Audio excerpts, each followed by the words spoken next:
In digital Marathi, जनतेच्या हक्काचं व्यासपीठ.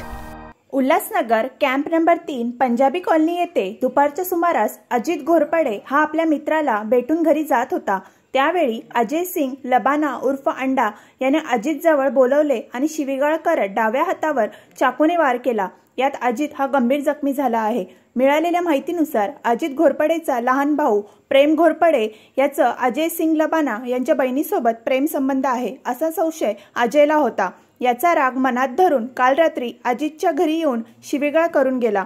मात्र आज दुपारी अजय पुन्हा नशेमध्ये अजितचा लहान भाऊ प्रेमला मारायला आला असता प्रेम घरी नाही मिळाला. त्यामुळे तिथून शिवीगाळ करून जात असताना त्याला अजित रस्त्यात भेटला आणि त्याला बोलवून शिवीगाळ करत चाकूने अजितच्या हातावर वार केला. त्याला मध्यवर्ती रुग्णालयात उपचारासाठी दाखल करण्यात आले. मात्र अजितच्या हाताला गंभीर दुखापत झाल्यामुळे पुढील उपचारासाठी कळवा रुग्णालयात पाठवण्यात आले आहे. पे लड़के ने बात करते करते चाकू निकाला, सीधा हाथ पे मार दिया।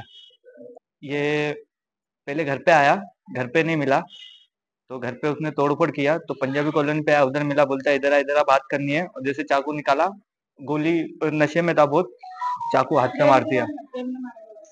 छोटे वाले आया था, छोटे वाले भाई के साथ था, आपस में दोनों का झगड़ा था, तो छोटा वाला नहीं मिला तो मुझे मार दिया उसने। चाकू चापर। अंडा अजय सिंग सरदार आहे. माझ्या मुलासंग रात्री ना, तो रात्री त्याला फोन करून परेशान करत होते. त्याची बहीण बोलती माझा अफेयर नहीं है याच्या संग, मी एक दोस्त मानते. तो बोलतो नहीं कि तुम्हारे लड़के के साथ मेरे बहन का अफेयर है. तो घर पे आया, फिर धमकी दे रहा है, बोलते प्रेम को आज मैं खलास कर दूंगा, उसका गाड़ी जला दूंगा, बोलता आज उसका दफन ही कर दूंगा मैं.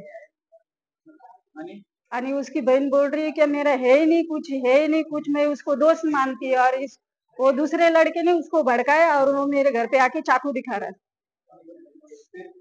फिर उसके बाद रात को भी प्रेम को धमकी दे रहा था, बहुत तेरे को मैं आज दफन कर दूंगा, तेरे 2 लाख की गाड़ी में जला दूंगा. फिर मैं घर पे आया, मेरे को चाकू दिखाया, बोलता आंटी तुम्हारा लड़का किधर है. तो मैं बोला काम पे गए वो सुबह. अभी तेरे बहन ने बताया ना कि हम दोनों का कुछ लफड़ा नहीं, तो भी तू पंगा ले रहा है, उससे मारने का धमकी दे रहा है, चाकू दिखा रहा है. चाकू दोपहर में वो अपने दोस्त के पास था, घर पे नहीं था. तो वो चाकू पहले मेरे को दिखाया, फिर इसके पास गया. इसको पता ही नहीं है मेरे को चाकू मारेगा क्या मारेगा, कुछ नहीं, बोलते बोलते उसको मार दिया चाकू. आज लबाना अभी किया, जस्ट 4:30 बजे करके आई.